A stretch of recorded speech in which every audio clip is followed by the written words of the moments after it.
সেখান থেকে এটা তো ভেরি রিস্কি একটা জব, এটা তো ধরা পড়ে যাওয়ার কথা। আমরা একটু ইনভিজিবল ছিলাম, আমাদের পাঠচক্র চালাইতাম। আচ্ছা, এবং এটা এত ছোট ছিল যে এটা হলো মানে তারা টের পায় না। এবং টেকটিক্যাল ওয়াইতে এক একজনে এক একটা দায়িত্ব পালন করেছি আমরা, লাইক দ্যাট। কেউ দেখেছে পলিটিক্যাল জায়গা, কেউ দেখেছে থিওরির জায়গা, কেউ দেখেছে স্ট্র্যাটেজির জায়গা, কেউ দেখেছে ফাইন্যান্সের জায়গা। এবং প্রত্যেকে আমরা কিন্তু ইন্ডিপেন্ডেন্ট, আমরা কোনো কম্বো একসাথ না, একটা ব্যক্তি না, প্রত্যেকের আলাদা স্ট্র্যাটেজি আছে, প্রত্যেকে আলাদা ওয়েতে। কিন্তু যখন এটা একসাথ মিলা হয় তখন এটা একটা শক্তিশালী জায়গা আছে। এবং সেই জায়গাটা যখন আন্দোলন শুরু হয়েছে প্রত্যেকের জায়গাটা কাজ করছিল, লাইক দ্যাট আমরা কোথায় মিছিলটা করব, কোন দিকে যাবে, কিভাবে করব। এমনি যখন আমাদের যদি ব্রডার আসপেক্টে আন্দোলন যখন হচ্ছিল, ক্যাম্পাস থেকে তো আমাদের বের করে দিয়েছিল। এবং তখনও ওইখানে আমি ছিলাম যে আমরা বের হয়ে যাচ্ছি, তাহলে আমরা এখন যদি বের হয়ে যাচ্ছি তখন কখন ব্যাক করব। আপনাদের তো না মানে পুরো স্টুডেন্টদেরকে তো ভ্যাকুয়াম করে দিল নাকি? হ্যাঁ, স্টুডেন্টদেরকে। কিন্তু আমাদের হাতে লিডিং পয়েন্টটা ছিল।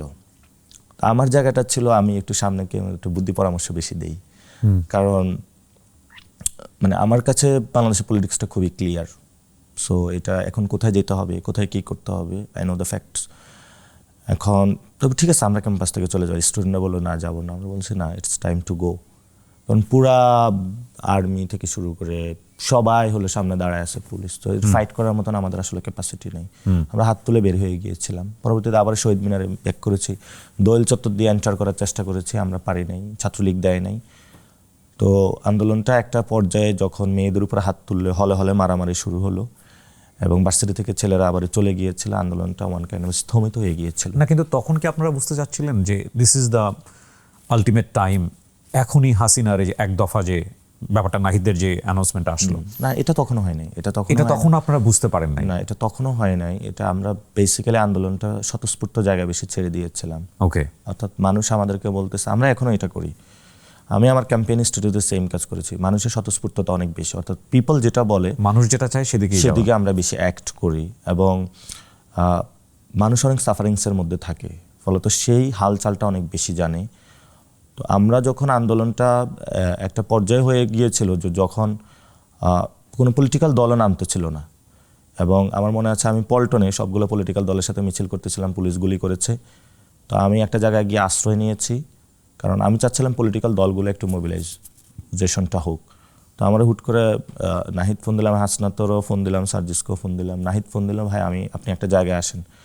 পর আমি পল্টন থেকে বেড়াইদ, যে আসনটা এখন নাহিদের, 7-8 কিলো হলো, আমার পায়ে জুতা ছিল না, আমার হেঁটে গিয়েছি। এবং রাস্তার এমন অবস্থা ছিল যে ওইখানে যুদ্ধ অবস্থা, এবং রাস্তায় আমি অনেক লাশ দেখেছি।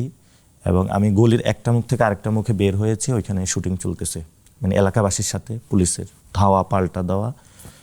এবং আমি যখন বনশ্রীর এই পাশ থেকে ওই পাশটা ক্রস করি, কারণ আমি যে এই পাশ দিয়ে রাস্তা দিয়ে হেঁটে যাবো অবস্থা, ওই সময় থানা জ্বালাই দিছিল, যার জন্য হলো আমার ক্রস করা পসিবল ছিল না। তো একটা সাঁকো আছে, বাঁশের সাঁকো, অর্থাৎ আপনি এটা দিয়ে পার হয়ে যেতে হয়। তো ওইটাতে বাঁশের সাঁকোটাও জ্বালাই দিছে, কারণ পুলিশ গিয়ে কি করে, ওই সাঁকো দিয়ে যায় এলাকাবাসীর উপর আক্রমণ করে যারা আন্দোলন করতে আসে। তো আমি একটা বাঁশ দিয়ে ওই সাঁকোতে ফালাইছি, পরে সাঁকোটাতে দিয়ে, মানে এটা ধরার পাশ তো কিছু ছিল না, ডলতে ডলতে হলো ওই পাশে, আল্লাহ কীভাবে যে নিয়ে গেছে। পরে গ্রামের ভিতর দিয়ে হেঁটে হেঁটে একজন আমাকে সহযোগিতা করেছে, ওইখানে গিয়ে উপস্থিত হয়েছি। পরে আমার ফোনও আমার সাথে, নাহিদের ফোনও আমার সাথে। পরে ওই দিন তো আব্দুল কাদের 9 দফা দাবি দিল, এগুলো নিয়ে আমাদের কথাবার্তা চলতেছিল। হাসনাত সার্জিসকেও যে টোনা আমরা পেলাম মনে হইলো তার কোনো গোয়েন্দা সংস্থার কাছে। তো নাহিদ বললো যে ভাই অপশন কি? আমরা বলতেছিলাম অপশন একটাই, ভিজিবল থাকতে হবে, আমরা মরে যাই কিন্তু ভিজিবল থাকতে হবে, আমাদের পালানোর কোনো ওয়ে নেই। যে অবস্থায় তখন এসে গিয়েছিলাম আমি শর্ট করে বলেছিলাম। তো পরবর্তীতে আমরা একসাথে রাতে ঘুমাইছি, পরে রাতে অনেক গোয়েন্দা সংস্থার অনেক লোক আসছে, তো আমরা ছাদে চলে গিয়েছিলাম। তো ছাদে যাওয়ার পরে ওরা গোয়েন্দা সংস্থা অনেকেই উপরে উঠতেছিল। তো প্রথমে ওরা নাহিদকে দেখে, নাহিদ আমাকে বলে যে ভাই আপনি পিছনে যান, যদি দুজনে চলে যায়, আমি যে গুম হবো এটা আসলে আমি টের পাবো না। তো পরবর্তীতে নাহিদকে গোয়েন্দারা দেখেই বলল যে পাইছি। তো তারপরে তাকে নিয়ে গেল। তা আমি তো সারা রাত অবস্থা খারাপ, যে বাসায় ছিলাম ওই বাসায় আমাকে আর ঢুকতে দিতেছিল না, তারা দরজা আটকায় বসে আছে। আমি সারা রাত ছাদে বসেছিলাম এবং ফোন দিতেও সাহস পাচ্ছিলাম না, বিকজ দ্যাট আমার তো ফোন ট্রেস করা, এবং ফোনে যদি কোনো রিং হয় সেটা তো টের পাবে। তো আমি সকালবেলায় ওনারা আমাকে এসে একজন বলে গেল, যে বাসার যে মহিলা ছিল, যে আপনি সকালবেলা থাকতে পারবেন, আপনারা এখনই বের হইতে পারবেন। আমি বললাম আমি এখন বের হয়ে কই যাবো, আমার তো এখনই গ্রেপ্তার করবে, আপনি আমাকে স্পেস দেন একটু সকালবেলা পর্যন্ত, আমি ছাদেই বসে থাকি। আমার তো নাহিদকে তো আমি পাবো না সকালবেলা, কারণ বিকজ তাকে যদি গুম করে ফেলে আমি তো এটা জানানোর মতো না, আমাদের কেউ নাই। তো আমাদের ইন্দির মধ্যে তো সব কিছুই আসলে অফ করে দেওয়া হয়েছে, কমিউনিকেশন। পরে আমি সকালবেলা বের হয়ে দেখি যে পুলিশ টুলিশ অনেক। তো পরে আমি একটা সবজি দোকানে ঢুকলাম, একটু সবজি কিনলাম 2 কেজি। তো একটু পরে আমি আবার আমার কাছে মোবাইল, তো একটু পরে আবার হাঁটলাম, দেখি যে আমার পিছনে গোয়েন্দা সংস্থা। তো বুঝলাম যে আমার মোবাইল ট্রেসড। তো পরে আমি একটু পরে একটা ব্রিজ ছিল, ওইখানে মোবাইলটা ফালাই দিছি। তো ওইখান থেকে যাওয়ার পরে 2টা রাস্তা, একটা একদিকে একদিকে। তো আমি মোবাইলটা এদিকে ফালাইছি। মোবাইলের সাথে সাথে তাদের ট্রেসিংটা এদিকে গিয়েছে, ফলে তো গোয়েন্দা সংস্থা গাড়ি এদিকে গিয়েছে, আমি ওদিকে গিয়েছি। পরবর্তীতে আমি পুরো পলিটিক্যাল সার্কেলে খোঁজ দিলাম, প্রথম আলোর আসিফ ভাইকে ওইখানে পাঠাইলাম, ট্রেস করলাম। ওভার দ্য হোল ডে খোঁজার পরে ফাইনালি আমি বিকালবেলা নাহিদকে খুঁজে পাইলাম ডিবি অফিসে, এবং সকালবেলা থেকে গুম ছিল। এই হলো সিচুয়েশন ছিল। তারপরে তো ওনারা বের হলেন এবং বের হওয়ার এরপরে আমার ওই সময়টা কেটেছে, দেখা গেছে যে পরবর্তীতে তাকে একটা রাস্তার পাশে হয়তো ফালাই গেছে। পরে হুট করে ফোন দিলাম, ভাই আপনি কোথায় আছেন? আমি হসপিটালে গণস্বাস্থ্যে গেলাম। ওইখানে তো ডিজিএফআই যারা ছিল তারা সবাই সারাউন্ডেড করে রাখছে। তো ঢাকা শহরে তৎকালীন সময় চলাফেরা করা অনেক টাফ ছিল। আমার 7-8টা গোয়েন্দা সংস্থা দিয়ে ফাঁক দিয়ে চলতে হইতো, কারণ ওইখানে ফাইন্যান্স ম্যানেজ করা, ইনফরমেশন ফ্লোটা জারি রাখা। তো দেখা গেছে আমি ফুল রিস্ক নিয়ে ওইখানে গিয়েছি। সামহাউ এই সময়টাতে সরকারের ভেতর থেকে কোনো ধরনের কোনো সহযোগিতা আপনারা পেয়েছেন? সরকারের ভেতর থেকে আমি বলতে বোঝাচ্ছি যে অ্যাডমিনে যারা ছিল, গোয়েন্দাতে যারা ছিল, পুলিশের ভিতর থেকে ছিল, যেহেতু আপনাদের একদমই না। না, এই ধরনের না, কারণ আমরা তো ওই সময় হাসিনা আমল থেকে আবরার ফাহাদে যখন হত্যাকাণ্ড হয়েছিল, ডাকসু মুভমেন্ট, তখন থেকে আমরা এই জিনিসগুলো আস্তে আস্তে রপ্ত করতে শুরু করি। ওকে, কিভাবে তাদের চোখ ফাঁকি দেওয়া যায়। আমি কিন্তু বর্ডার মানে সীমান্ত হত্যার বিরুদ্ধে 54 দিন আন্দোলনে বসেছিলাম। তো আমি শুধু এটা বাংলাদেশ না, ইন্ডিয়ার বিরুদ্ধে এবং বসেছিলাম। সেটা আপনি একাই অলমোস্ট। আমি একাই বসেছিলাম, এটাতে কেউ আর সাহস পায়নি। এবং বাংলাদেশে is the first movement about this matter, fact বেসিসে অ্যাবাউট দ্য বর্ডার কিলিং। এবং সাউথ এশিয়াতে এই ধরনের মুভমেন্ট কমই হয়েছে। আমার এটা নিয়ে অনেক রিসার্চ চলতেছে, ওই মুভমেন্টটা নিয়ে। তো সেই সময় আমার সাথে দেখেছিলাম 7টা গোয়েন্দা সংস্থা আমাকে যখন উঠে নিতে চেয়েছে, তখন কিন্তু আমি জানি বাংলাদেশে তারা কীভাবে অ্যাক্ট করে। তো আমার তখন তো আসলে আমার ওয়াইফ আবার প্রেগনেন্ট 9 মাস। আমার সেই সময়টা একদিকে হলো বাসা। তো আমি তখন তো সময় দিতে পারি না। আমি রাস্তায় আমি ওই হসপিটালে তাকে যে ডাক্তার দেখাইতাম, আমি ওই স্লিপগুলো নিয়ে ঘুরতাম। ফলত আমাকে যখন আর্মি আটকাইতাম, আমি বলতাম হসপিটালে যাচ্ছে, আমার ওয়াইফ প্রেগনেন্ট। তো এটা দিয়ে অনেকটা ফাঁকি দিয়েছি, কারণ একটু পরে গিয়ে দেখতাম একটা গাড়ি জ্বালানো অবস্থায়, লাইক দ্যাট ইরাক ইরানে যে যুদ্ধগুলো হয়, আমরা যে সিনারিগুলো, ওই সময় রাস্তার সিনারিগুলো তেমনই ছিল আসলে। বিভিন্ন জায়গায় আর্মি, বিভিন্ন জায়গায় হলো গাড়ি পোড়ানো অবস্থায় রয়েছে, মারামারির চিহ্ন, ইট পাটকেল পড়ে আছে। আপনাদের এই পাট চক্রের জায়গা থেকে, মানে আপনারা যে গ্রুপ অফ পিপল মিলে এই ধরনের কাজ করছিলেন, আপনাদের ফিউচার পাথ কি ক্লিয়ার ছিল? লাইক আপনারা কি করতে যাচ্ছেন? আমাদের এখনও সব কিছু ক্লিয়ার। আমাদের কাছে মনে হয় যে আমরা তো একটা civilization, Bangali civilization, like that Persian civilization. তো আমাদের যে ডেল্টা বেসিন, এই ডেল্টা বেসিনে তো অনেক মানুষ আছে, যেখানে অস্ট্রিক, দ্রাবিড় অনেকে এসে একসাথ হয়েছে। তো এই মানুষগুলো একটা সময় তাদের কিন্তু একটা স্টেটের প্রয়োজন ছিল, যখন সোসাইটি থেকে স্টেট হয়ে উঠলো।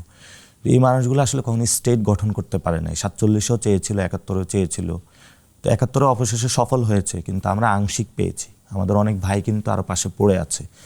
এটা ব্রিটিশ শাসনের কারণেই হয়েছে। ফলত এই মানুষগুলো তো ডিগনিটি নিয়ে পৃথিবীতে বসবাস করতে চায়। ফলত আমাদের নিজস্ব ভাষা আছে, আমাদের নিজস্ব চিন্তা আছে। আমরা তো, আপনি বিদেশে গেলে বলা হবে যে ও আচ্ছা ইন্ডিয়ার পাশে। আমরা তো ইন্ডিয়ান না, আমরা পাকিস্তানিও না, আমরা বাঙালি, এবং আমাদের মেজরিটি মুসলমান। আমাদের একটা আইডেন্টিটি আছে। ফলত আমাদের একটা রাজনৈতিক সংগ্রাম আছে। এই সংগ্রামটা তো পৃথিবীবাসী জানে না, এই মানুষগুলো জানাতে হবে। ফলত আমাদের অনেক লড়াই হয়, লড়াইয়ের পরে এই সংগ্রামগুলো চাপা পড়ে যায়। সো আমরা যে সিস্টেম দেখি, ইলেকশন হলো, ইলেকশনে পার্লামেন্টে গেল, কিন্তু আমাদের যে জাতীয় অ্যাসপাইরেশনটা আসলে কি, সেই অ্যাসপাইরেশনের জায়গাতে আমরা কাজ করেছি।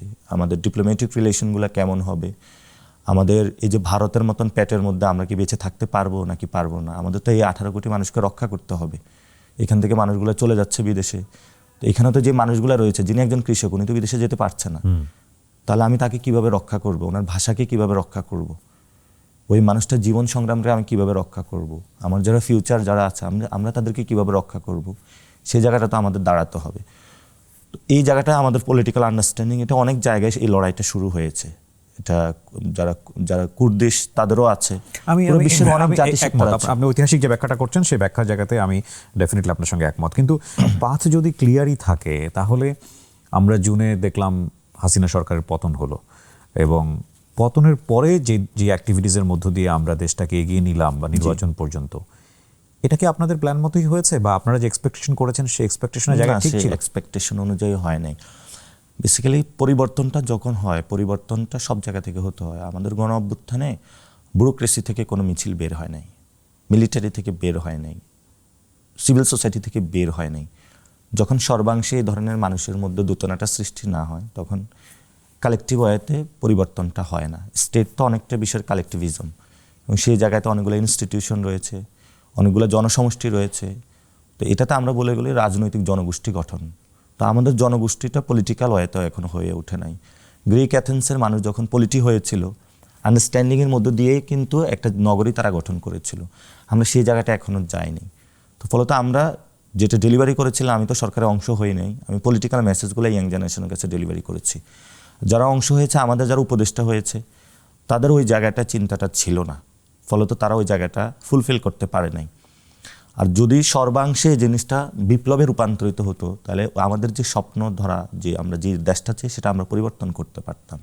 তো আমরা যখন কাজ শুরু করেছি, এর মধ্যেই তো মানে 5-6 দিনের মাথায় তো শুরু হলে ইলেকশন দিতে হবে, ইলেকশন দিতে হবে।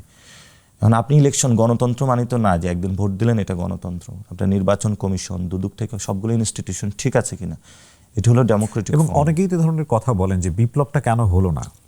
বিপ্লব হয় না, ওই যে বললাম না যে পলিটিক্যাল জনগোষ্ঠী। এটা কি করা যেত না ওই সময়টাতে? এটা তো যে স্টেক হোল্ডাররা আপনার ওই সময়টাতে এক ধরনের মানুষের সাপোর্ট ছিল যাদের, তারা কি চাইলে মানে ভবিষ্যৎটাকে দেখতে পারতেন না? বা না, এটা তো 5 তারিখে সকালবেলা যখন সবগুলো পলিটিক্যাল দল ক্যান্টনমেন্টে চলে যায়, তখন আপনি কিভাবে আর পারবেন? তারা তো এই লড়াইটা তো অংশগ্রহণ করে নাই। আপনার যখন মাঠে মানুষ, তো সেটা তো ক্যান্টনমেন্টে আর্মি তো তখন ক্ষমতা নিয়ে নিয়েছে, এবং পলিটিক্যাল দলগুলোকে তারা সেখানে নিয়ে গিয়েছে। পরে না আমরা রিব্যাক করলাম আবার যে না, ক্যান্টনমেন্টে না, জনতার মধ্যে হলে হবে। এবং সেখানে তো আমরা বলছিলাম যে আমরা হলো নতুনভাবে রাষ্ট্রের জন্ম দিতে চাই, সম্ভাবনার বাংলাদেশ দেখতে চাই। পাটোয়ারি, আপনাদের হাত দিয়ে সুন্দর একটা বাংলাদেশ দেখতে চাই। আমরা জানি পথটা অনেক কঠিন, এবং আপনাদের বক্তব্য যারা বিশ্বাস করেন, আপনাদেরকে যারা মনে করেন কাণ্ডারি হিসেবে, তাদের জায়গা থেকে আপনার এই বক্তব্য ডেফিনেটলি এটা অনেক কঠিন একটা জায়গা, এবং সেখান থেকে একটা নতুন সূর্যের বাংলাদেশ, নতুন একটা বাংলাদেশ, সেটা কবে আসবে আমরা জানি না, কিন্তু আপনারা পথ হেঁটে চলেছেন এবং আমরা বিশ্বাস করি সবাই মিলেই আমরা সেই বাংলাদেশটা নিয়ে আসতে পারবো। আমাদের বক্তব্যটা বা আমাদের এই অনুষ্ঠানটা এখানে শেষ করতে হচ্ছে, কিন্তু নইলে এটা নিয়ে আরও অনেক তর্ক বিতর্ক বা আলোচনা সমালোচনার জায়গা থাকতো। তবে এটা ঠিক যে ভবিষ্যতেও আপনার সঙ্গে হয়তো আমাদের বসা হবে এবং নিশ্চয়ই আমরা আপনাকে পাবো। অনেক ধন্যবাদ আমাদেরকে সময় দেওয়ার জন্য। ধন্যবাদ। জি দর্শক, আজকের মতো এখানেই শেষ করছি আমরা। যারা তখন আমাদের সঙ্গে ছিলেন তাদেরকে ধন্যবাদ জানিয়ে আসসালামু আলাইকুম।